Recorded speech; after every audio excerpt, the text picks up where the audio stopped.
Good morning, my name is Martha Mpoto, an MBA student number 2020-25-934. I'm going to present about emotional intelligence. My presentation will just define the emotional intelligence, the importance, and then looks at the tips of how to improve your emotional intelligence.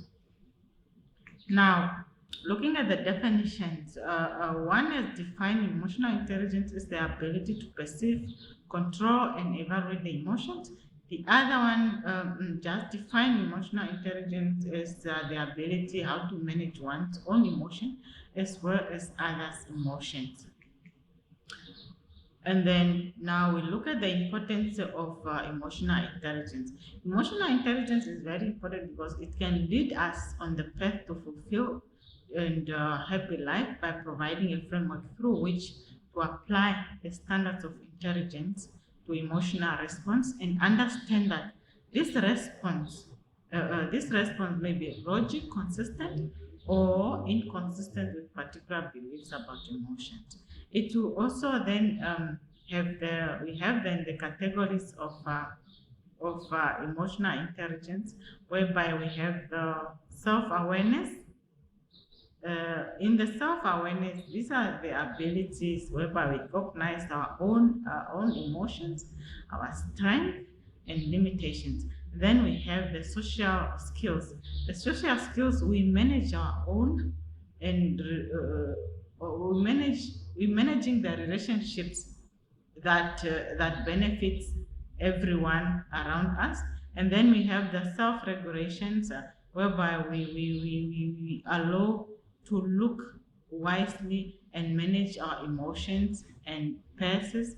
And then we have the empathy, whereby we are able to identify and understand our others' emotions, not necessarily our emotions, but others' emotions. Then we have the motivation, whereby we begin now to motivate, to be motivated by enjoying what we are doing.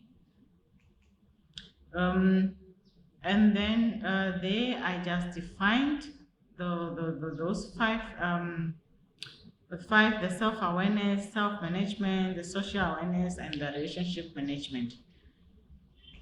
And then we now have the three models of emotional intelligence, whereby we have the ability models, and then we have the mixed model, and the trait emotional intelligence model.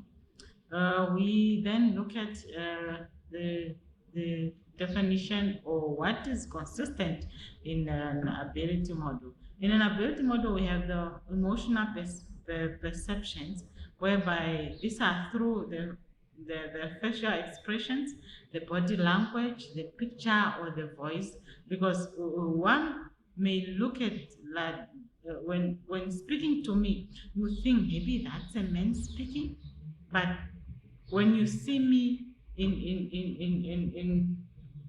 real life, then you realize, oh, that's Martha, so she's a lady.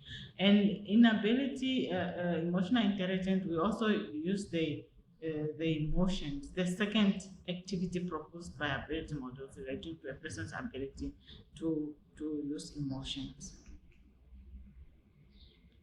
And then we have the understanding of emotions, whereby these are the ability is built upon understanding of the complexity of the emotions, then the managing emotions, more specifically to someone's ability to regulate emotions in both themselves and the others.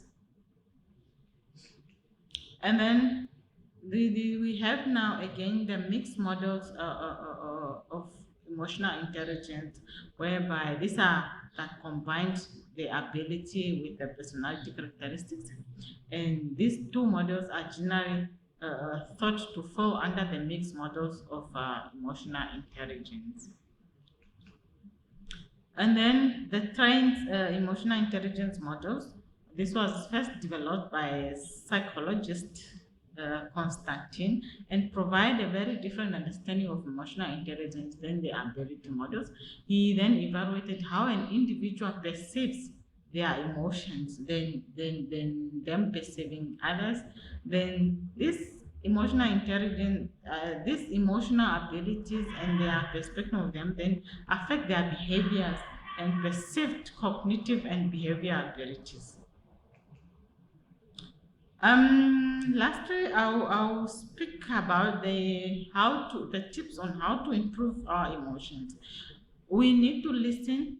We need to have empathy. Like we must also reflect in such a way that the ability to reason with emotions in an important part of emotional intelligence. Consider how your emotions influence your decisions and behaviors.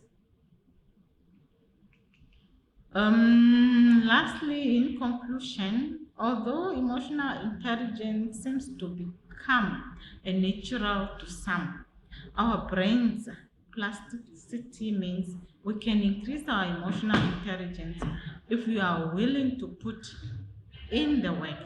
Thank you very much. That's the end of my presentation.